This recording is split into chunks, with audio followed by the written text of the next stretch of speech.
Hello again, Linda Riche, graduate jeweler as well as gemologist, and very proud to say that I'm a second-generation jeweler. We have been sparkling up people's lives since 1952. And we have been doing more and more engagement rings as well as wedding bands. And so today I wanted to give you a timeline, a planning guide for all your jewelry needs for the big day. I thought it was timely because we were smack in the middle of wedding season. According to The Knot magazine, weddings pick up in the summer and peak during fall. Did you know that 41% of last year's weddings were between the month of September, October, and November? That said, The Knot magazine is my very favorite bridal magazine. I buy them all.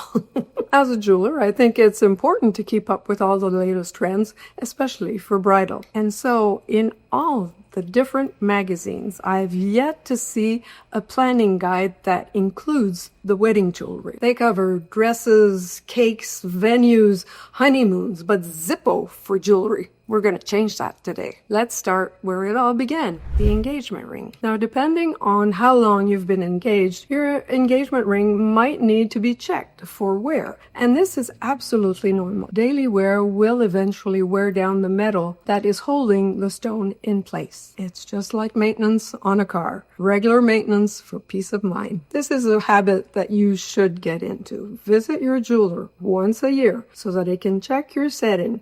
Pick a date, your birthday, your anniversary, or before the holidays, and have him check your setting for wear. That is the very best way for you to avoid the heartache of losing your stone. And at the same time, I'm sure your jeweler will be more than happy to clean up your ring. Did you know that one of diamonds' property is that it's oleophilic, and that means it's attracted to oils. That's one of the ways they sort them when mining diamonds. They will put their findings on a greased up belt, and whatever sticks to it is a diamond. Kind of cool, huh? The negative of that is that even just the oils of your skin can come and stifle the brilliance of your stone. Imagine what hand cream, body oils, SPF can do. Consider having a good cleaning product to keep your ring sparkled up. So if you haven't gotten into the habit yet of getting your ring checked on a regular basis, then when you get your bands, it's a good time to do so. There's a lot to do when planning a wedding, so I do recommend you give yourself plenty of time. My recommendation for your bands is to give yourself at least 6 months before the big day. That also allows the jeweler to look at your engagement ring, and if some touch-ups need to be done on it, it still gives them plenty of time to do so. Most likely your bands will be custom made. You will pick the metal. Do you want stones or no stones? The width, the thickness? Do you want comfort fit or not? I do recommend that the band that's going to sit next to the engagement ring be of the same metal. So 14 karat with 14 karat, platinum with platinum. That way, both rings being of the same hardness will wear equally. And there are no rules anymore. We had a couple come in last week looking for a band for her engagement ring, and the ring was quite intricate. The only band that would sit nicely next to it would be a custom-made band. And a custom band is like a piece of puzzle. It looks kind of weird on its own. But she wanted a classic band because she wanted to wear only the band for certain occasions. So I suggested she put her engagement ring on her right hand and have a classic band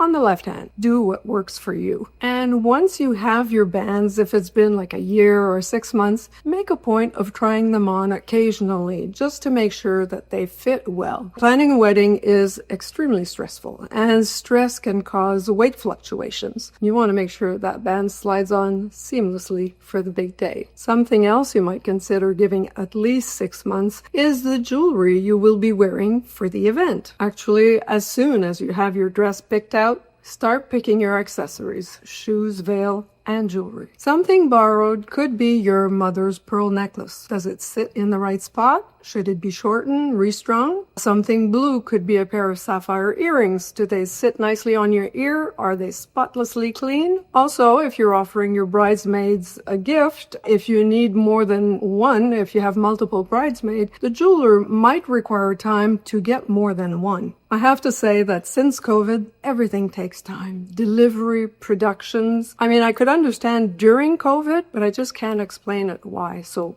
factor that in. Another thing that might require a bit of time is engraving the inside of your bands or engraving for your groomsmen's gifts. We're closing in on the big day, and we do want to make sure that your engagement ring is absolutely spotless for the big day as well as for all the pictures. Bring it into your jeweler a week or so before the big day so that it can be cleaned as well as any other jewelry you're wearing so that it be spotless and as spectacular as you will be. We have pretty much covered all leading up to the big day. What's left is the honeymoon, and my recommendation is that you leave your valuables in a safe place and wear some inexpensive jewelry for the honeymoon. I hope this was helpful, and I would love to hear your stories about your wedding jewelry. And to help me keep you sparkling, please like, share, and do subscribe to my channel. See you soon.